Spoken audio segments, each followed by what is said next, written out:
আসসালামু আলাইকুম। আমি ফারহানা নাসরিন। ফারহানা ফ্যামিলি ব্লগে আপনাদের জানাই স্বাগত।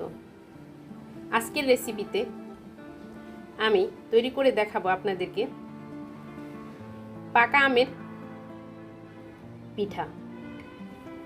চলুন তাহলে আমরা তৈরি করি পাকা আমের পিঠা। আমের পিঠার প্রধান উপকরণই হলো আম। সেই জন্য আমি এখানে 3টা আম নিয়েছি। এখন এগুলাকে ছিলে কেটে তারপরে ব্লেন্ডারে ব্লেন্ড করে পেস্ট তৈরি করে নিব। আমগুলাকে আমি ছিলে কসলায় নিয়েছি, এখন এগুলাকে ব্লেন্ড করে নিব। আমের পিঠার ব্যাটার তৈরি করে নিব। এখন একটি মিক্সিং বলে আমি দিয়ে দিচ্ছি 1 কাপ পরিমাণ আমের পেস্ট, আর এর মধ্যে দিয়ে দিচ্ছি শুকনো আতপ চালের গুঁড়া 1 কাপ পরিমাণ,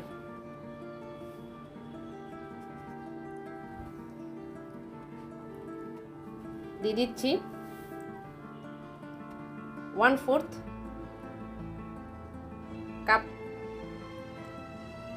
ময়দা, দিয়ে দিচ্ছি স্বাদ মতো লবণ, আর দিয়ে দিচ্ছি 1/4 কাপ পরিমাণ চিনি। চিনিটা আপনারা বাড়িয়ে কমিয়ে নিতে পারেন আপনাদের টেস্ট অনুযায়ী। এখন এগুলাকে ভালোভাবে আমের পেস্টের সাথে মিশিয়ে নিচ্ছি।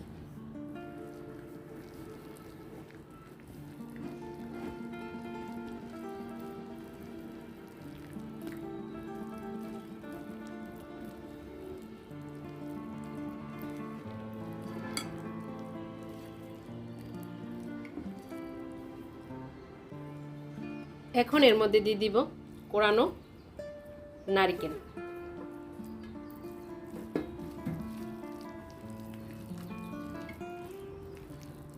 ভালোভাবে মিশিয়ে নিচ্ছি।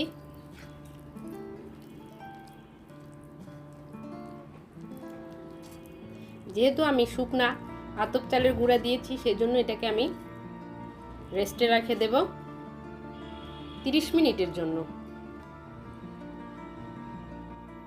ফিরে আসলাম 30 মিনিট পর। এখন আমি এর মধ্যে দিয়ে দিব 1/2 টিস্পুন বেকিং পাউডার। এটাকে ভালোভাবে মিশিয়ে নিচ্ছি।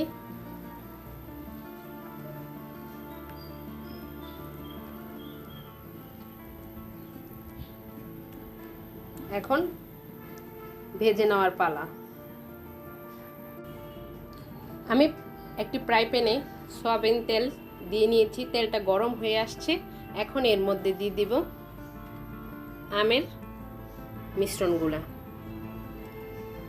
ছোট ছোট করে দিব।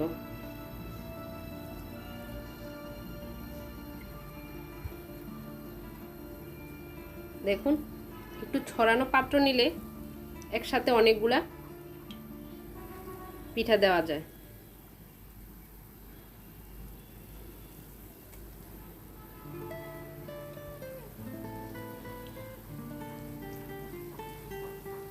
চাইলে আপনারা চামিচ দিয়েও দিতে পারেন।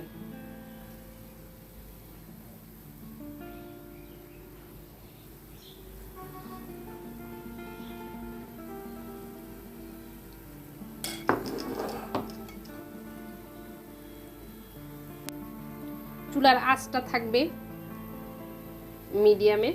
এখন আমি এগুলোকে উল্টিয়ে দিচ্ছি।